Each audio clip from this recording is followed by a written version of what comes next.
சொல்கிறாரு, எங்களுக்கு ட்ரெஸ் இல்லைல்ல, அதான் எனக்கு ஒரு மாதிரி ஷையாக இருக்குது, அதனால நாங்கள் ஒழிச்சிட்ருக்கோம் அப்படின்னு சொல்லிட்டு.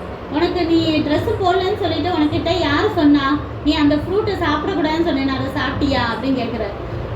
அவர் என்ன சொல்லியிருக்கணும்? ஆமாம், நான் தான் சாப்பிட்டேன், தெரியாமல் சாப்பிட்டேன், சாரி தானே சொல்லணும். நீங்கள் ஒரு பொண்ணை கொடுத்தீங்களே எனக்கு மனைவின்னு, அவள் தான் என்னை ஏமாற்றி கொடுத்துட்டா அப்படின்னு பழைய தூக்கி போடுறான். நம்ம அப்படி தானே செய்வோம், சேட்டை பண்ணிட்டு பக்கத்தில் இருக்க பிள்ளை மேலே தூக்கி போட்டுருவோம், அப்படி தானே பழைய தூக்கி.